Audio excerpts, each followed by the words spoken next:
That's a pretty looking truck.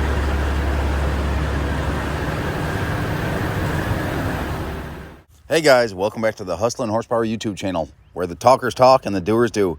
If you haven't yet, go check out the last two videos. We broke the dyno record with this little home-built hot rod at Carolina Performance. Then we went and tested at Farmington. In this video, we get ready to go race at Brainerd Motorsports Park, BMP, down in Georgia. So we ran over and met up with the Gentrys. Woohoo! You just chilling? Smiley? You just chilling? Woo woo! Need help up? Come on. Come on. You got it. Oh, you sit up. Ready, we're gonna do it again. Wow!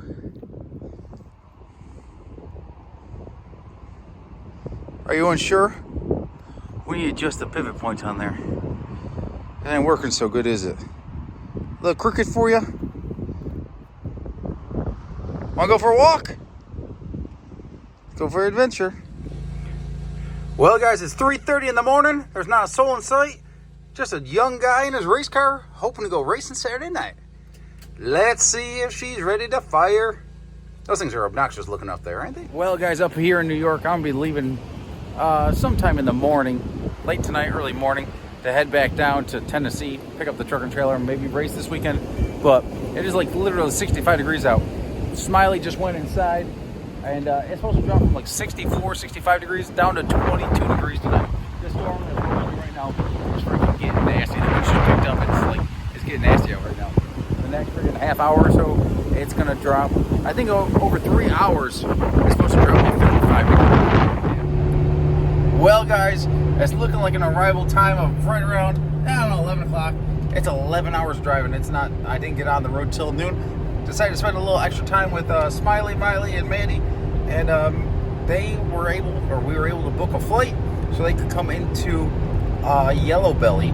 They'll be flying into Dallas-Fort Worth a few days before Small Tire Gangsters. So if Straight Gangster keeps it up and the next couple weeks of testing go well, we should be able to have some fun down there at Yellow Belly, down at Small Tire Gangsters, and then we'll be leave it there, and we'll go to Kentucky and race that one at Lake Cumberland Dragway, and if all goes well, we'll race the Purge event also right after that, and then yeah, it'll be 3 weeks on the road with MVP, and we'll see how it all goes. But right now I'm headed down to Gentry and Sons Trucking, where I left the toter home and the stacker, the mobile house, and that's like I said, it's an 11-hour ride down there. It's 800 miles. So it's going to be a long one. But, yeah, we're going to try to race Saturday. We're going to race Georgia with them. It's only about an hour south of their shop, hour and a half south of their shop. So I think Straight Gangster is going to jump in tailgate. And I think we're going to jump into the small tire deal, too. There should be around 32 cars locked in. So, if possible, I ordered up some pieces. And I'm going to try to modify those in the morning. I need to go pick up some... I got my welder in the trailer. I haven't used it in a while, but I got the welder. I need to go pick up some argon, and we're gonna make a couple little changes to Straight Gangster to try to help this motor out a little bit for the backside races, make it a little bit more controllable. So it's a bit of an experiment, but it's a experiment with the educated guess. So we're gonna see how this all plays out, guys. Maybe I'll give you a little bit of an update on this trip, but right now we're headed to Gentry and Sons Trucking, because that's where we're going to go do a deal with those guys before too long, and maybe, just maybe, we'll be able to get a different gear set in the toter home to help out on the fuel cost a little bit for the 2024 race season.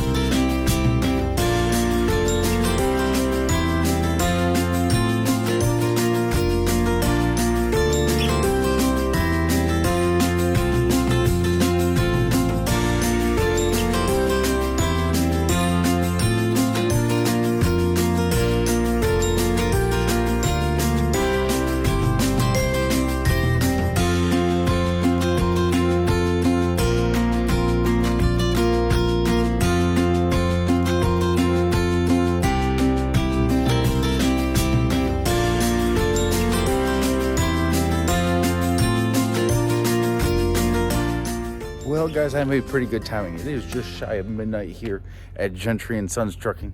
Big I need to come up with a name for this thing, but got the house over here. I got the propane furnace going because I did run out of fuel last time. I'm gonna have to go pick up some gasoline. Like I said, I do have that diesel generator for this thing. I do need to swap into this deal before too long, but that big Onan generator is up in New York. It is only a 110 volt generator, so I want to figure out how to swap it to so I could run it off of 220 as well. But it is a 7500 Onan generator, and it should do pretty good. And then I could run it off the diesel tanks in the truck, so then we'll never run the thing out of fuel essentially. But like I said, it was cold out at Farmington last week. I went through I had some doctor's appointments up in New York this past week, but the plan is to run Georgia on Saturday. Timmy's gonna be running his Mustang. Straight Gangster might double enter small tire and tailgate. I need to replace the water pump because I burnt that up on the dyno by having the battery charger hooked up. Don't do that. That's a bad idea. But yeah, I'm kind of tired here, so truck's warming up, and I think I'm gonna crawl in my sleeping bag and hit the hay. Be back at it in the morning. Well, guys, we just stopped here at Holston Gases near Gentry's place. Got ourselves a bottle of Argon. We might go and make a couple little modifications to Straight Gangster this afternoon before the race tomorrow down in Georgia. So it should be close to a $10,000 payout tomorrow, hopefully. So I might go through there and do a little bit some experimenting that I've wanted to do for a little while. Now, experimenting is not a good idea to do it right before a race, right? But in all actuality, we don't really have any information on this motor anyways, in this chassis. Like, we know it could go fast, and we've already been fairly quick with the car already. But as far as boost control and stuff like that goes, I don't have a really good handle on it. So I'm not going to put out this video today because going to a race or posting this video and letting the competition know that you don't have all your eggs in the basket just yet is probably a bad idea. So Straight Gangster has a reputation, I guess you could say, of being a pretty good car. So we're gonna let that ride, and if someone messes up because they're worried of what Straight Gangster could do, that ain't my fault, I guess, right? Like, that's just the competition aspect of it. So we're gonna see. Don't get me wrong, Straight Gangster has a very good chance of going out there and doing what it does. But if I do mess up by a little bit, and someone else messes up by a little bit more than a little bit, because they might have felt they were outgunned or something like that, well, that's just competition. So we'll see how this all plays out. But I think I have enough data that if I make this change, that I could get it pretty dang close to where it needs to be. So I guess we'll go and find out here. Timmy's got a big bottle in the shop, so I might use that for the welder, and keep this one just to have in the trailer, because these small bottles, those little 40 cubic footers, don't last too long. So yeah, let's run back there. I got to go make some copies of my data logger sheets, and then head back and get it. Well, guys, one of the biggest problems about traveling all the time is you occasionally forget stuff. And I don't know if I forgot it or if I lost it, but I gotta have a charger for my laptop, so I gotta run over to Wally World here and pick up a universal laptop charger. I really need to get a new one, because it'd be important to have a second laptop for a backup. So I need to probably find like a Lenovo like T430, T440 Windows-based laptop for the Holly EFI tuning and stuff like that. But I'm gonna have to pick one of those up before too long, just so I have a backup of all my data logs, a backup of all my tune-ups and stuff like that.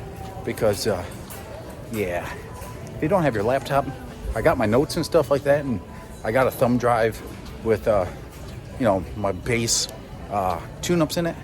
But having a spare computer is going to be pretty important to have here pretty soon. So, once I become a YouTube superstar, we'll go and get one of these, get a spare computer. Don't worry, guys. Nick's doing Nick things again. Here we are with Straight Gangster the night before the race, and we got our tile wastegates.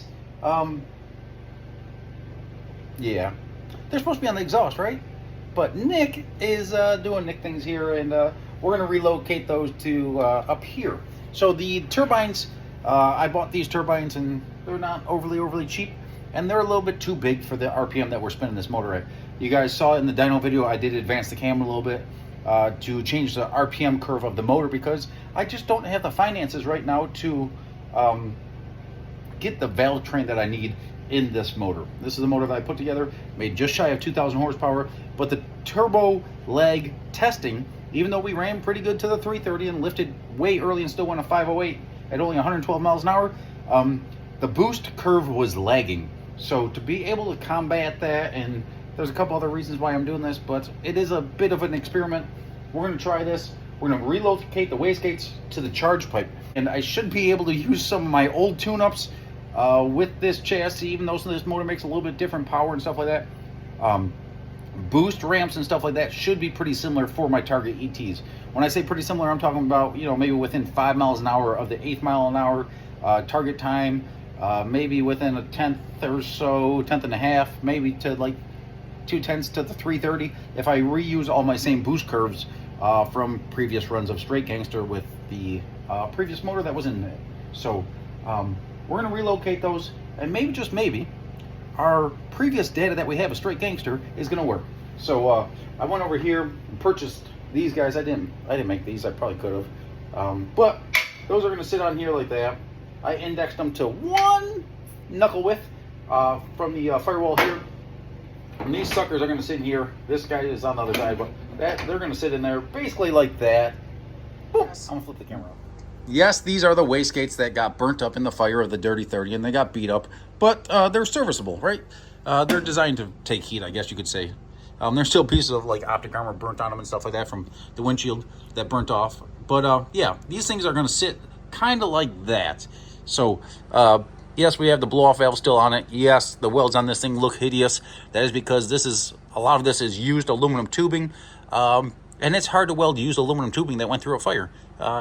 So these welds right here probably aren't going to look all that great either. But hey, it is what it is. We're going to make it happen. We got the TIG welder sitting over there, and I picked up a bottle of argon, but Tim Gentry does have a full bottle. So we're going to go through here. We'll probably use his bottle, mount these suckers in here, put a nice big fat weld on them, and I don't think I'm going to cut the holes in them just yet. My block-off plates for the normal location of the wastegates, I'm not sure they showed up yet. So yeah, these welds are pretty hideous too. This is the one that I had to rebuild from the accident. And when you're welding, like these are my welds too, they're not as bad looking, but when you're welding stainless here, I had to use like 3/32 filler rod. You guys, you don't use 3/32 filler rod when welding stainless tube like this. It is way too thick. Generally speaking, I weld like use a 043 safety wire when I'm welding stainless and stuff like that, and the welds can turn out quite a bit better. But yeah, when certain situations and stuff like that, you just gotta use what you got. Roadside repairs and stuff like that, it is what it is. It's a hot rod. It still goes fast, still drives straight, and maybe, just maybe, we'll have a chance at that $10,000 tomorrow. Well, guys, the camera's out of focus right now, and it's probably not a bad idea because this little Harbor Freight welder, it gets the job done, but it's not the prettiest welds, and when you're welding on a box and stuff like that, you know, it just is what it is.